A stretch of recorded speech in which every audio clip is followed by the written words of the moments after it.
I know that the NFL can change very, very quickly. Going to run for some kind of rookie or some kind of storylines here with the NFL, and then I'm going to do college football probably tomorrow evening. This is the third video that I'm gonna release out into to YouTube later tonight. The first story I want to talk about is the New England Patriots. And everybody who knows me knows I'm a Giants fan. And our relationship with New England has been rivals for a really long time. And I don't like the Boston Red Sox are one of my least favorite teams in all sports, just everything about them. It's just a team you grew up not liking.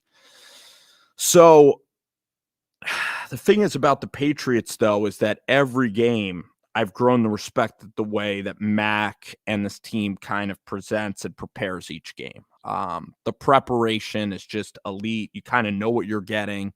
And every single game outside of the Saints game, the Patriots have played really good fundamental defense and fundamental football.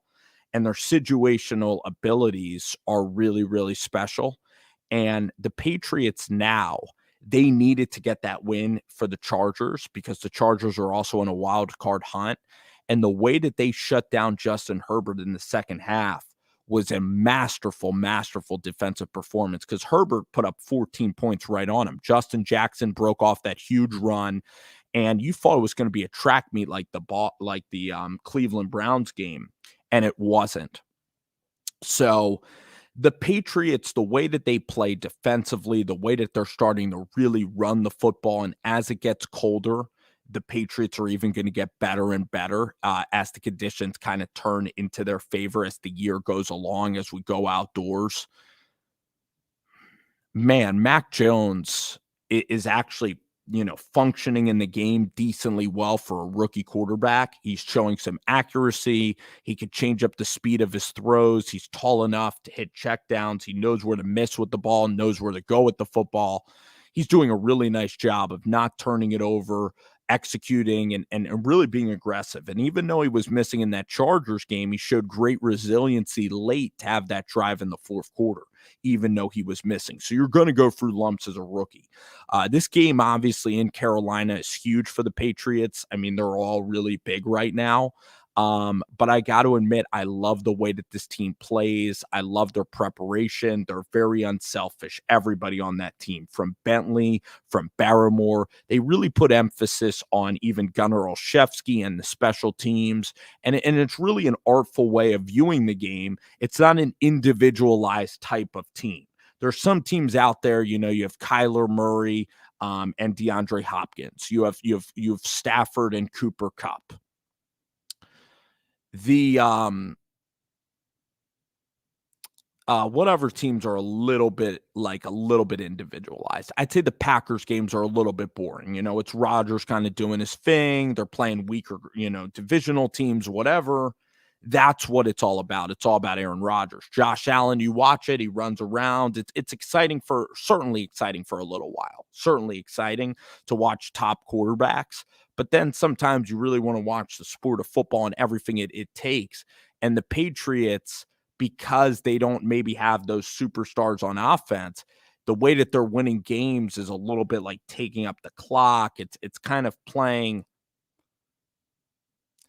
football a little bit like it was in the 90s and 2000s, which is really running the ball and not an explosive running game either. Not really an explosive offense. And if you're not going to have an explosive offense, you got to play like Iowa. And you got to be so disciplined on every part of the ball. That's why Matt Patricia and Joe Judge are not working, because they wanted to implement the Patriots style of playing so disciplined and having these really close games. But you got to have a quarterback that could still make the throws, make it happen in an offense. Mac Jones is doing that right now. And it's a really fun team to watch grow because they are getting better each week. It's an interesting journey with this team. I have to admit, it is fun watching this team. One of my favorite watches is the Patriots because they're that young team that's kind of growing and growing. The Bucks, the Packers, there's some teams that are already there. It will be interesting, too, to see the Arizona Cardinals, to see if they can sustain, because a lot of times they start off the year well. Like last year, they were 3-0. Now they got to that second level of 6-0. and they're playing San Francisco. That matchup will also be very interesting to see. Can Jimmy G kind of sustain, or are the Cardinals going to be that team that really puts a threat into it for the NFC? The NFC's kind of figured out already. The Rams, the Cardinals, Packers, Cowboys. The Cowboys really took their leap because of Dan Quinn. That defense, Trayvon Diggs being utilized to his full potentials. Because Trayvon Diggs, as a coverage guy, is not even as quick, or as maybe can't even change speeds as fast as other coverage guys. He's a bigger guy, but he's making big plays. He's hitting well.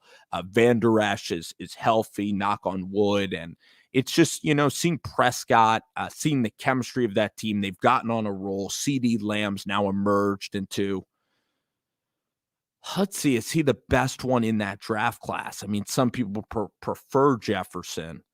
I like CD Lamb, and I liked him from Oklahoma and from watching him in college. And is a Texas. He's like a Southeast Louisiana. He's a Southeastern Texas, right on the border of Texas and Louisiana high school player.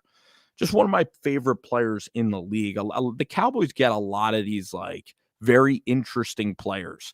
They get Leighton Vander Esch, who grows up in Riggins, Idaho. They get Dak Prescott as a fourth-round quarterback, Ezekiel Elliott. Now, Randy Gregory from Nebraska has just turned it on another level. So it's unbelievable how Dan Quinn has made this defense rise into what it is. And he's changed his style from the cover three predictable Dan Campbell to now a blitzing Dan Campbell that is really diversifying his schemes and his play calls. Talking about the Cleveland Browns and Odell Beckham Jr., for Baker Mayfield, it's interesting now. I think that it's come to a boiling point with these two. With Odell, he clearly wants out. You look at guys around even the NBA, and Anthony Davis was able to get his way out and win a championship. Stephon Diggs, a little bit, was able to get out of Minnesota. Now he's in a wonderful place. So it does work. You see why people do it. They want to work in a better environment. And Odell Beckham was on the Giants, signed his contract there, then gets traded to Cleveland. And Odell Beckham sure likes he likes spending time in a bigger city than Cleveland. And Baker Mayfield does have, I think he's good, he's accurate, but he does have limitations kind of as a quarterback. So Odell Beckham wants to go somewhere where he'll get the ball more, wanted to be traded at the trade deadline. I think that he doesn't want to be there. And as a coach, it would be tough for a team to focus with a guy who doesn't want to be there. I thought they really made a mistake. They should have tried to get a third-round pick for him. They should have tried to get a pick for Odell Beckham. Now they're probably going to have to release Odell Beckham, and he's going to end up going somewhere. But you look at Baker Mayfield, he's been just as productive without like an Odell Beckham type. I think that there's so many talented receivers in the NFL, even younger guys that can step in. He's a very good football player. There's no denying that. But is he all in with the Cleveland Browns? And I don't think so. And with the New York Giants and with Eli Manning and Pat Shurmur, he was off doing interviews criticizing the offense and criticizing the quarterback, and kind of like what his dad did on Instagram was really throw, Odell's teammate under the bus in Baker Mayfield when he could have had that face-to-face conversation. So kind of behind the back, not confrontational. Sometimes it's okay to have those man-to-man, those conversations with people face-to-face, and there isn't communication there. Stefanski needs to try to talk to Beckham, and they need to communicate a way that they're even going to proceed with the season.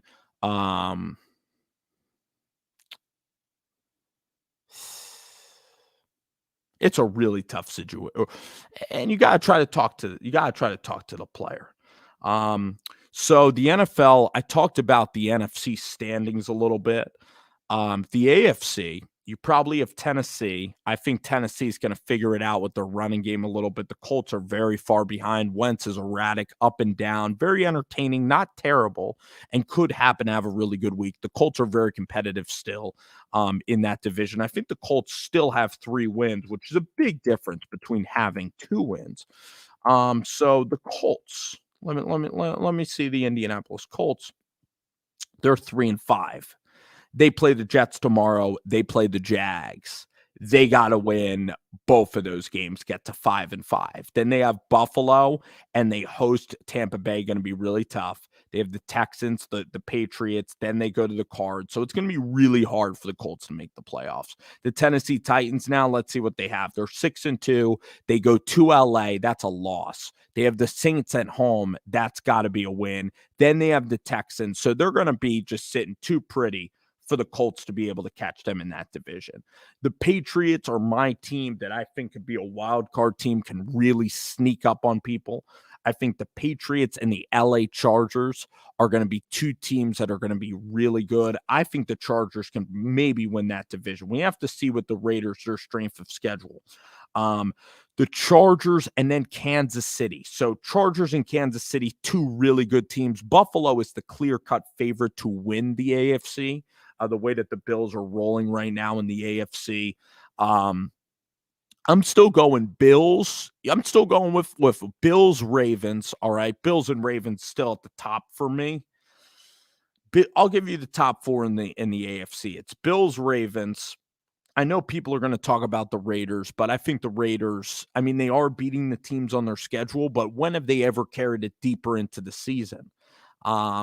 That's going to be the thing with the Raiders. And I mean, Brian Edwards going to have to step up. Hunter Renfrow, Foster Moreau has played really well in these last couple of games. So kind of without Ruggs being in there, it's going to be very interesting. Cincinnati, I don't buy. They're too young. You know, they had a good win in Baltimore, but that was really one of their only good wins of the year. Joe Burrow's still kind of learning. Herbert's still kind of learning. I got to tell you, though, Staley's very good. Belichick is very good. So let's go with Harbaugh, the top four. Buffalo and the Ravens, I think, a class above. The Chiefs are right on standby. The Chargers on standby. I'm putting the Patriots also in that mix. The Patriots will be in the mix. They'll be 11-5. They'll be a really good wild card team. The top four, I actually see it being the Patriots, the Ravens, the Bills, Kansas City, Chiefs, Patriots, Bills, and Ravens as the top four. So I really see a Patriots going on a run. Now, the Patriots could lose to Carolina. They got to be Carolina.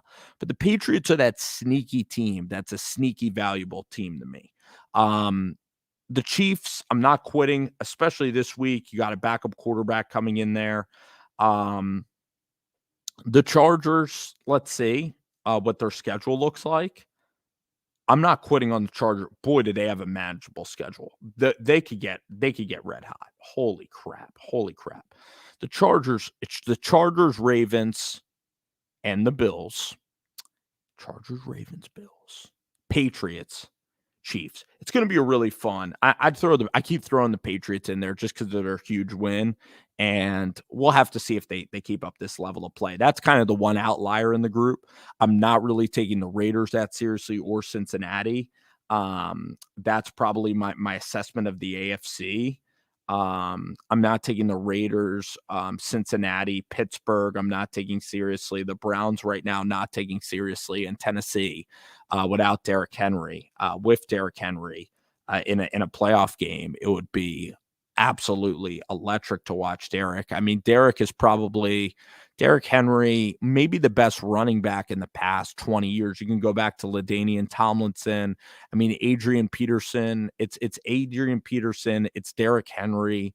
Having this conversation the other day.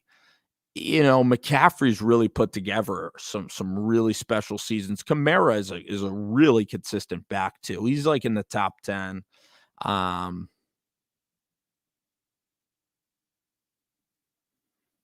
mean, Zeke Elliott was good for several years. I don't know if he was. I mean, boy, you start to look at it. I mean, Tomlinson was a tremendous back, who was really consistent year after year. You're going to have to go back and look at some. I mean, Edgerrin James, sure. You're going to have to go back and look at some of these running backs in the 2000s. But it's an interesting discussion. But anyway, that's kind of how I view the AFC and the NFC. Little Mac Jones discussion. Really like how he's playing out of the rookie quarterbacks. I mean, Fields is going to get a little bit better. Jimmy Garoppolo, Trey Lance is learning from Jimmy. If they're not competitive, Trey's going to play at the end of the year. Is Kyle going to expand the offense for Trey? Trevor is learning. I still like the talent that I see from Lawrence, actually.